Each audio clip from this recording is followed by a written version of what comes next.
¿Por qué los demonios pidieron a Jesús los cerdos? El primer enfrentamiento entre Jesús y Satanás resultó en la victoria de Jesús sobre las tentaciones, como se narra en Mateo 4, versículos 1 a 11. Continúa invadiendo y dominando dos de los principales bastiones de Satanás: el ámbito del mundo espiritual, al ejercer autoridad sobre los demonios, en Mateo 8, versículos 28 a 34, y el dominio de la enfermedad y el pecado, al curar a un paralítico, en Mateo 9, versículos 1 a 8. Después de que la tormenta se calmara milagrosamente, Jesús y sus discípulos continúan su viaje por el mar de Galilea. El siguiente incidente se centra exclusivamente en Jesús, sin mencionar a los discípulos, como en Mateo 8, versículos 28 a 34. Al llegar al otro lado, en la región de los Gerasenos, Jesús se encuentra con dos hombres poseídos por demonios, que venían de las tumbas. Eran tan violentos que nadie podía pasar por allí. Gritaron: «¿Qué quieres con nosotros, Hijo de Dios? ¿Has venido aquí para torturarnos antes del tiempo designado?». A cierta distancia, una gran manada de cerdos estaba pastando. Los demonios rogaron a Jesús: «Si nos expulsas, envíanos a la manada de cerdos». Él les dijo: «Vayan». Salieron, entraron en los cerdos, y toda la manada se precipitó cuesta abajo hacia el lago, y murió en las aguas. Los que cuidaban de los cerdos huyeron, fueron a la ciudad y contaron todo, incluyendo sobre los hombres endemoniados.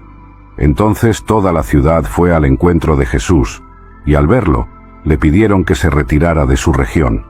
Mateo dirige aún más nuestra atención hacia Jesús, para responder a la pregunta exasperada: ¿qué tipo de hombre es este? El grupo llega a la otra orilla, en la región de los Gerasenos.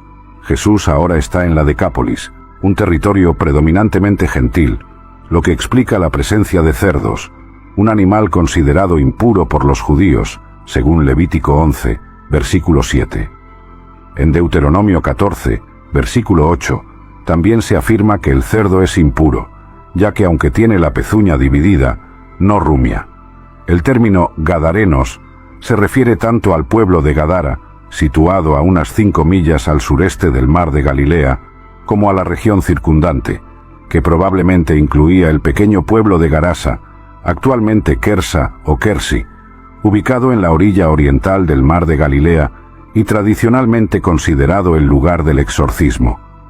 Cuando Jesús llega a la región de los Gadarenos, dos hombres poseídos por demonios, que venían de las tumbas, lo encuentran, como se relata en Marcos 5, versículos 1 a 20, y Lucas 8, versículos 26 a 39, que solo registran a un hombre endemoniado. En Marcos 5, versículos 1 a 20, llegan a la otra orilla del mar, en la región de los Gerasenos, y un hombre poseído por un espíritu impuro encuentra a Jesús saliendo de las tumbas. Este hombre vivía en las tumbas, y nadie podía someterlo, ni siquiera con cadenas. Había sido frecuentemente encadenado por los pies y maniatado, pero rompía las cadenas y despedazaba las esposas. Nadie tenía suficiente fuerza para dominarlo. Noche y día, entre las tumbas y en las montañas, gritaba y se autolesionaba con piedras. Viendo a Jesús de lejos, corrió y se postró ante él gritando: «¿Qué quieres conmigo, Jesús, Hijo del Dios Altísimo? Te ruego por Dios que no me atormentes». Pues Jesús estaba ordenando: «Espíritu impuro, sal de este hombre». Jesús le preguntó: «¿Cuál es tu nombre?». Él respondió: «Mi nombre es Legión, porque somos muchos», y rogó insistentemente para que no los mandara salir de esa región. Había una gran manada de cerdos pastando en la ladera, y los demonios pidieron a Jesús: «Envíanos a los cerdos, para que entremos en ellos». Jesús les dio permiso, y los espíritus impuros salieron y entraron en los cerdos. La manada, de aproximadamente 2000 cerdos, bajó la ladera a toda velocidad hacia el mar y se ahogó. Los cuidadores de los cerdos huyeron y contaron lo sucedido en la ciudad y en el campo. La gente fue a ver lo que había ocurrido. Vieron al hombre que había estado poseído por la legión de demonios sentado, vestido y en su sano juicio, y se asustaron. Aquellos que lo vieron todo contaron a los demás lo que había sucedido con el hombre endemoniado y con los cerdos, y comenzaron a pedir a Jesús que se alejara de su región. Cuando Jesús entró en la barca, el hombre que había estado poseído por los demonios le rogó que se quedara con él. Pero Jesús no lo permitió, diciéndole: «Ve a casa, a tu familia, y cuenta cuánto ha hecho el Señor por ti y cómo tuvo misericordia de ti». El hombre partió y comenzó a proclamar en la Decápolis cuánto había hecho Jesús por él, y todos se maravillaron. Grandes multitudes de Galilea, de la Decápolis, de Jerusalén, de Judea y de la región más allá del Jordán seguían a Jesús. La situación era peligrosa, pues los dos hombres eran tan violentos que nadie podía pasar por allí. Eran conocidos y temidos por el público en general. Los demonios, al igual que Satanás, reconocieron rápidamente el estatus de Jesús como Hijo de Dios, como se narra en Mateo 4, versículos 3 a 6. Este es un título que los discípulos eventualmente usarán cuando desarrollen una mejor comprensión de su singularidad, como aquel a quien el Padre reveló ser su Hijo amado, según Mateo 16, versículo 16, Mateo 14, versículo 33, Mateo 3, versículo 17, y Mateo 17, versículo 5. Pero, viniendo de los demonios, el uso del título anuncia su reconocimiento de que otro bastión de Satanás, el mundo espiritual, está siendo invadido y dominado. Los demonios contrastan con los discípulos en el versículo 27, pues saben quién es Jesús. Sin embargo, a pesar de este entendimiento, siguen siendo demonios. Conocer a Jesús, pero odiarlo, es demoníaco. La pregunta que los demonios le hacen a Jesús puede ser tanto dura como gentil, dependiendo del contexto. En Marcos 1, versículo 24, se presenta de manera odiosa y con miedo. El título Hijo de Dios probablemente debe entenderse en su sentido más rico. Los demonios reconocen a Jesús no solo en términos de su poder, sino también de su persona. Él era el Mesías, el Hijo de Dios. La segunda pregunta indica que las huestes demoníacas serán torturadas y rechazadas eternamente, como en Judas 6.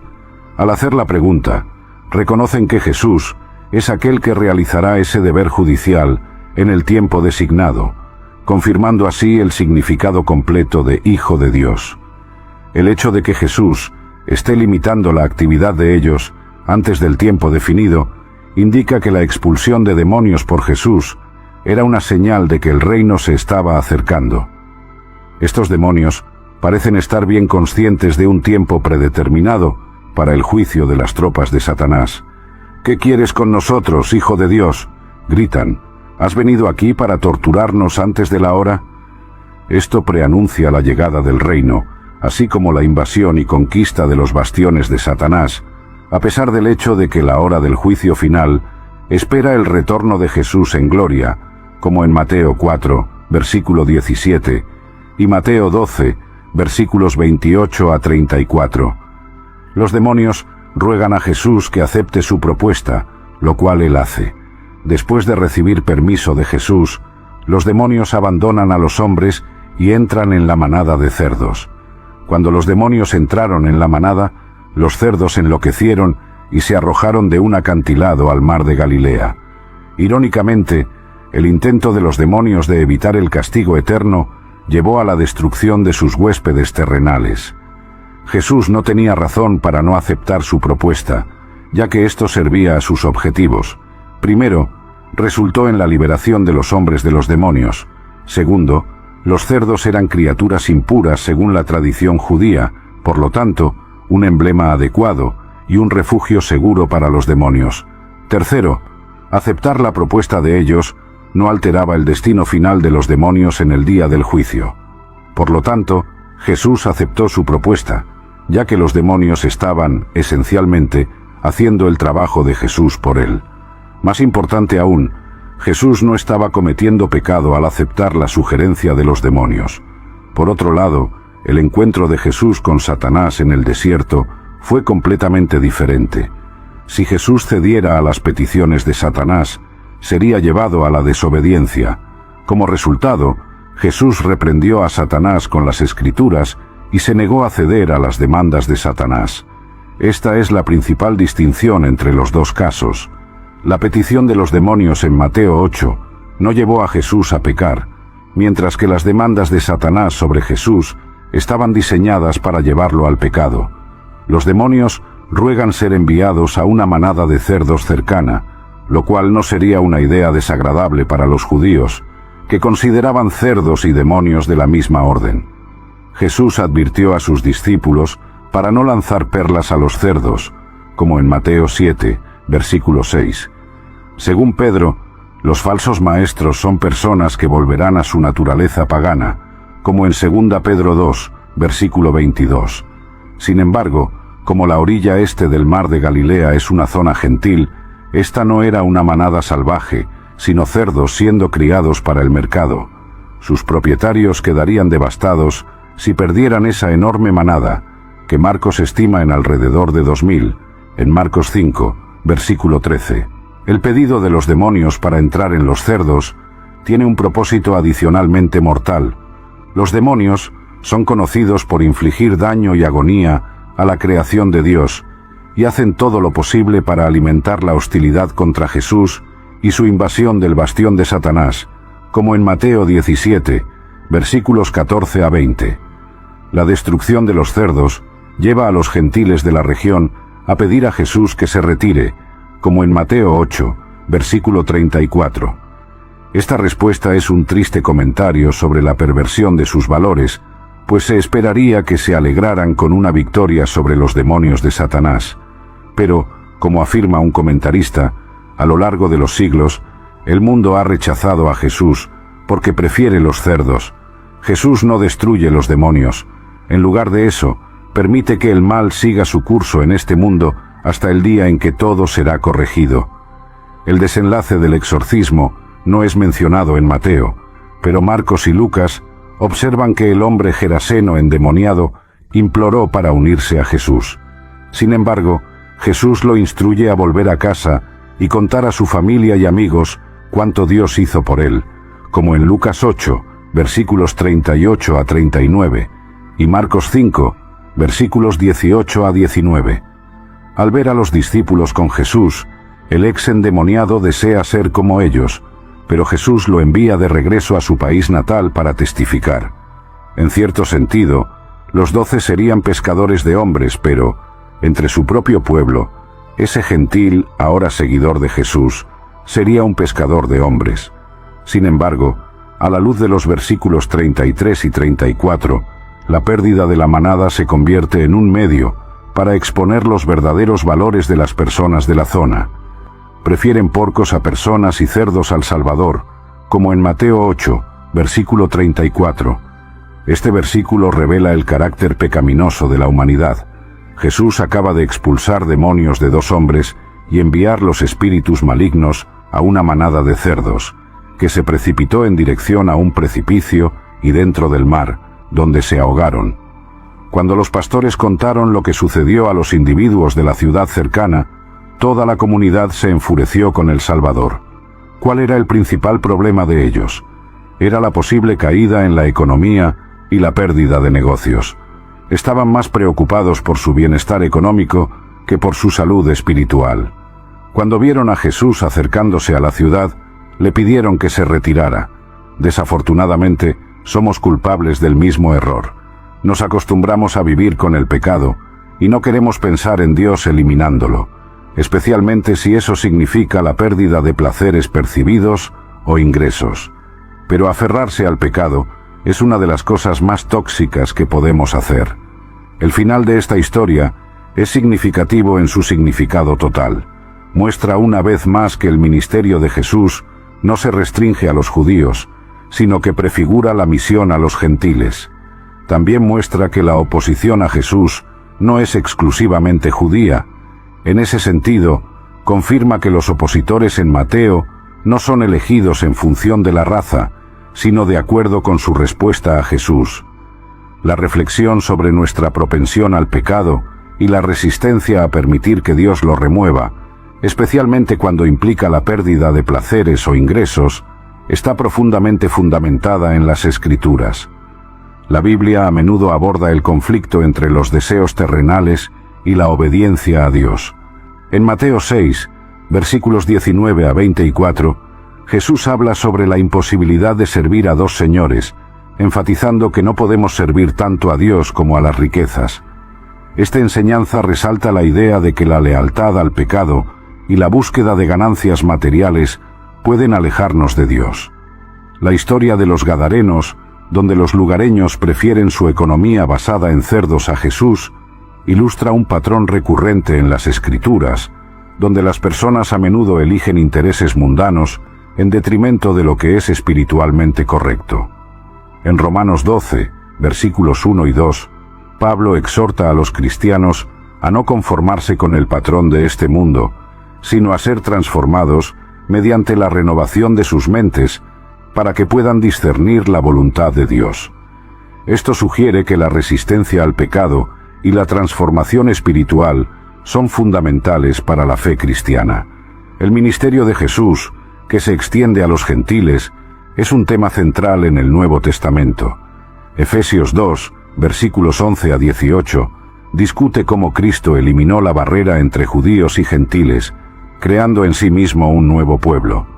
Esta inclusión de los gentiles en la promesa de salvación refleja la universalidad del amor y la misericordia de Dios.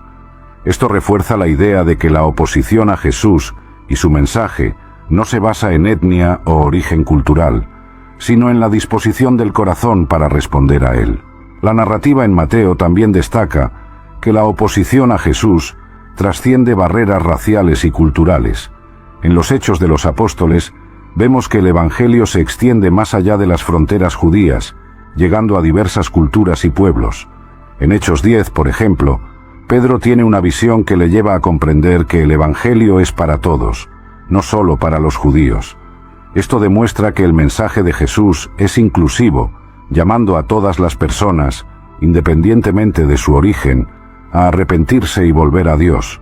Por lo tanto, el episodio de los Gadarenos y las lecciones posteriores destacan un principio clave del cristianismo. La salvación y la verdad de Dios están abiertas a todos, y el verdadero obstáculo es la reticencia humana a abandonar el pecado y seguir a Cristo. Esta verdad desafía a los seguidores de Cristo a examinar sus propias vidas, prioridades y lealtades, alineándolas con las enseñanzas y el ejemplo de Jesús. En conclusión, nuestra pregunta del día es: ¿cuándo sentiste la presencia de Dios por primera vez?